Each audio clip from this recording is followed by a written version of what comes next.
I'm sure all of you have been watching closely the protests unfolding in Tanzania. Will Gen Z push back against the system, or will the leadership push back against Gen Z? Now, it's true, all of us out here are watching, hoping for the best, as well as the protesters on the streets, putting their lives on the line for what they believe in. In this video, we're going to uncover what might look like on the surface just another protest, but beneath the headlines, something deeper is taking shape across the continent. This is something that everyone who claims to care about Africa needs to pay attention to right now. You can participate in a better future, and I'm going to highlight how that might just happen.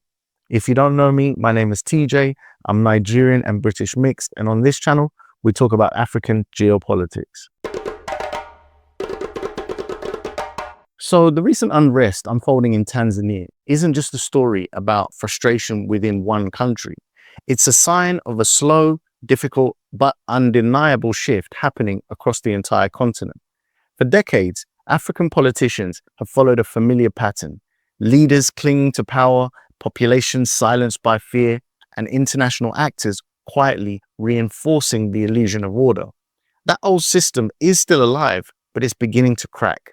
What we're witnessing now is not just a revolution, but a reorientation, a wrestling match between two paradigms: the old one, rooted in control and complacency, and the new one, defined by awareness, communication, technology, and accountability. Many of you have dropped comments asking how you can support this channel, even offering to donate or help financially. Until recently, I had no way to make this possible, but now through my Substack, it's never been easier for you to lend me some support. There's a free tier where you'll get one email per week, and for just $5 a month, about the price of a nice coffee, you'll receive a daily written update from all of my content, everything I produce. I'll be engaging with those of you who join, asking your thoughts on how to serve you and the continent better. Sometimes my videos do get demonetized, and there's also a small chance, as we saw with the platform Africa stream, that a channel like this could be deplatformed. Even if the worst happens, we can regroup, rebuild, and keep pushing forward. We don't want any third party controlling this message, so with email backing us up, we can communicate directly. Thank you in advance for signing up. I look forward to connecting with you, not just on YouTube, but via email as well. In Tanzania, as in Cameroon, Nigeria, Ivory Coast, etc., people are beginning to test the limits of what they will tolerate. These are coordinated revolutions. They're sparks, each one unique in shape and scale, but all part of a broader awakening. Young Africans, more connected than any generation before them, are calling out injustice in real time. They know that oppression survives when it hides in silence, and the internet has made silence almost impossible. Still, it would be naive to say victory is near. The old order doesn't surrender easily. Decades of military rule, one-party dominance, and external manipulation have left Africa deeply scarred. The rulers who came up through those systems understand power as a permanent possession, not a temporary responsibility. That mindset won't disappear overnight. It might take a generation or two to fade. But what matters now is that it's being called out publicly, and it's being called out persistently. Africa now faces a critical question.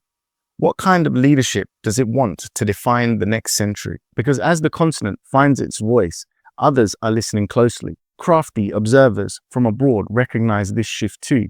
Western governments and institutions, those that have long benefited from Africa's instability, will adapt their tactics. They'll seek to reshape narratives in their favor, presenting old forms of control under the guise of partnership, democracy, humanitarianism, etc. Africa must guard its story. It must keep talking about what it sees, because silence allows manipulation to creep back in. What we're tired of seeing is our sons and our daughters suffer and die in preventable conflict. We are tired of leaders who place personal gain above national survival. And as the continent learns to speak more loudly, it must also learn to listen carefully, to discern which voices serve Africa's interests and which ones only echo ambitions of others. Let's look at Sudan, for example. The ongoing conflict there has become a public relations disaster for the United Arab Emirates. For months, the suffering of Sudanese civilians was ignored by global media. But within the past few days, social media pressure has forced the world to pay attention. The UAE's ties to the RSF forces have become impossible to hide, and now the images of torture, killings, and brutality are being linked to them directly. The leadership in Abu Dhabi understands that they cannot afford to be seen as patrons of chaos. In response, we're starting to see the RSF leadership identifying scapegoats in an attempt to distance themselves from the carnage they once enabled. That very act of damage control, that attempt to rewrite the story in real time, is itself proof of this paradigm shift I'm talking about. 10 or 20 years ago, those atrocities would remain hidden in reports few ever read. But now the world is watching. The African diaspora is watching. The Black youth across the continent are demanding answers, and the outrage carries weight. It might not be the weight we want, it might not get the change we want today, but this change has begun. Across Africa, there are tinderboxes. Kenya, Ivory Coast, Tanzania, Togo, Cameroon. Each is at a different stage of transformation. Leaders may suppress protests for a week, a month, a year or two, but pressure is building. The push for transparency, justice, dignity is not going away. The continent is entering a long, uneven struggle that could span decades, but its direction is clear. Africa is learning to speak for itself and to protect its narrative from being hijacked. The challenge ahead is not only to dismantle the old paradigm, but to consciously craft a new one. Africa must decide the leadership they deserve, the systems that will serve them, and the values that will define them. The question isn't whether change is coming. The question is who will control that change? Because this time it must be Africans' best interest, not anyone else's, that guides the story. This transformation will not be painless. It is inevitable, and it must happen for Africa to get where it needs to be. That is a process of rebuilding and restructuring that will demand sacrifice. There are those that will pay with their lives. That is the tragic reality, but it's also part of the evolution of progress. Every generation that stands up, that refuses to live under fear, moves the continent closer to its true potential. What we're hoping for on the other side of this struggle is the Africa we all know is possible, a continent of abundance, creativity, and pride. The kind of Africa imagined in stories like Black Panther's Wakanda, not as fantasy, but as a reflection of what we could be if we took control of our own destiny. The path to that future runs through this very moment of reckoning.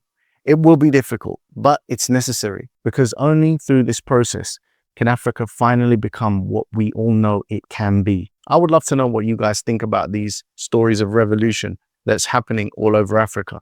Some successful, some not, but I'm sure you agree there's a trend. Please let me know what you think in the comments. If you have nothing to say, would it be too much if I asked you to write the words, Africa stand up? It just lets me know that you watched the video to the end, you like what I'm doing, and you want me to continue. Thank you so much for watching today, and I'll catch you in the next one. Peace.